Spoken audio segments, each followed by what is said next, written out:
오늘의 큐티 말씀은 시편 49편 1절부터 20절입니다. 제목, 귀를 기울여 들어야 할 말씀. 먼저 앞뒤 문맥을 살펴보겠습니다.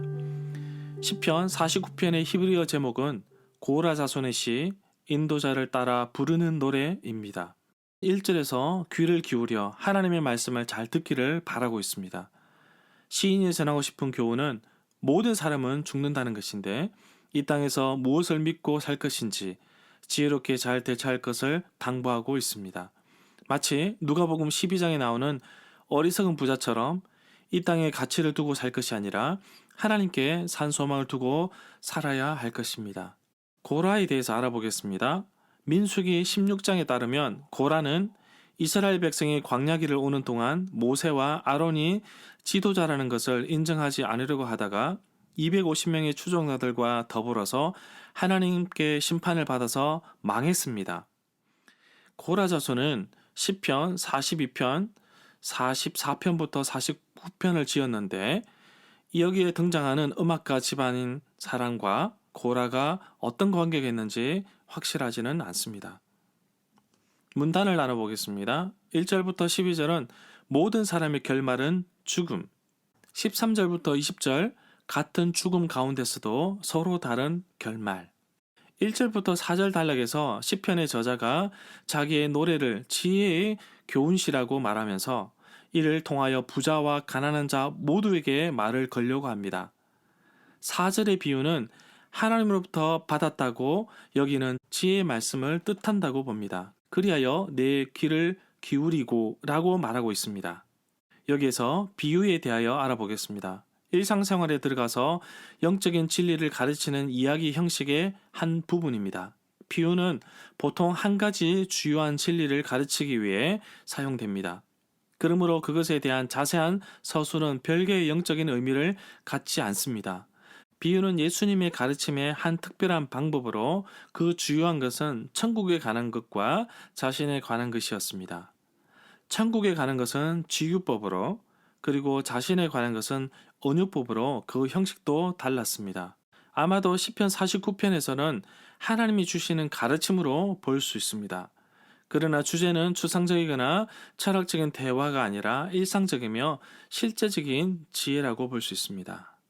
7절에서 자기의 형제를 구원하지 라는 말이 나오는데 일부 히브리어 사본에서는 자기 자신을 구원하지로 기록되어 있습니다. 표준 히브리어 본문은 누군가 구원하지로 되어 있습니다. 7절에서 말하는 구원은 대가를 치르고 영원한 삶을 얻는 것을 의미한다고 볼 수 있습니다. 8절에 보면 구속자에 대해서 나오는데 자기 사람들을 낯선 세력에서 해방시키는 하나님, 곧 이스라엘을 애굽의 종살이에서 또는 바벨론 포로에서 건져내시고 이와 마찬가지로 경건한 자들과 과부들 및 고아들을 해방시키는 하나님을 가리켜 구속자라고 합니다. 이런 구절에 나오는 구속자 및 구속하다는 물을 자 또는 무르다와 히브리어 그 낱말이 같습니다. 신약 성경에서는 하나님의 구속 활동이 그리스도 안에서 완성되었다고 보고 있습니다. 5절부터 9절에서 죽음은 썩음, 웅덩이 또는 무덤을 뜻하기도 합니다. 앞에서는 부유함에도 아무런 도움이 될 수 없다는 것을 깨달음으로써 시인은 자기 자신과 가난한 자들을 위로하고 있습니다. 어떤 법률 사건에서 속전을 내고 사형에서 벗어날 수도 있습니다. 그렇지만 하나님이 사람의 목숨을 되찾으실 때에는 더 이상 피할 길이 없습니다. 부자들이 자기들의 삶을 헛된 토대 위에 두지 않으려면 이를 마음에 새겨야 합니다. 9절에서 죽음은 무덤, 스올을 가리키는 것으로 보는데 스올은 죽은 자의 세계로 번역된 히브리어입니다. 스올은 지구의 깊은 곳에 있는 심연을 의미한다고 봅니다. 적용입니다. 시인이 이 땅에 사는 모든 사람들에게 귀를 기울여 잘 들어보라고 합니다. 모든 사람은 죽는다는 명제는 틀린 말이 아닙니다. 부자이든 가난한 사람이든 지혜로운 사람이든 누구나 죽음을 피할 수는 없습니다. 누구나 동일한 결말을 가지고 있지만 저마다 죽음에 대한 결말은 서로 다릅니다.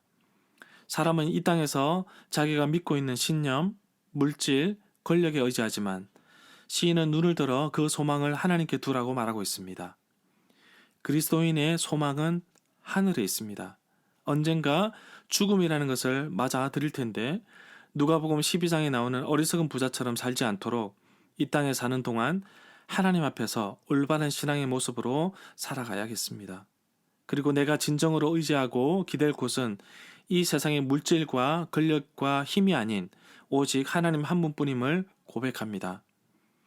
하나님과 재물을 겸하여 섬길 수 없듯이 하나님을 향한 나의 마음이 죽는 그 순간까지 변하지 않기를 원합니다. 하나님만 신뢰하고 의지하며 영원한 생명을 약속하신 하나님께 산 소망을 두고 살겠습니다. 시편 49편 마지막 절에 사람이 아무리 돈이 있어도 깨닫지 못하면 멸망하는 동물과 같다고 하였는데 나에게 주신 물질과 은사와 재능과 시간을 복음을 전하는 귀한 일에 사용할 수 있도록 나를 축복의 통로로 사용하여 주옵소서. 영원한 소망, 영원한 기쁨을 맛보기 위해 오늘도 하나님 말씀에 순종하여 믿음의 한 걸음을 내딛습니다. 그 발걸음을 축복하여 주옵소서.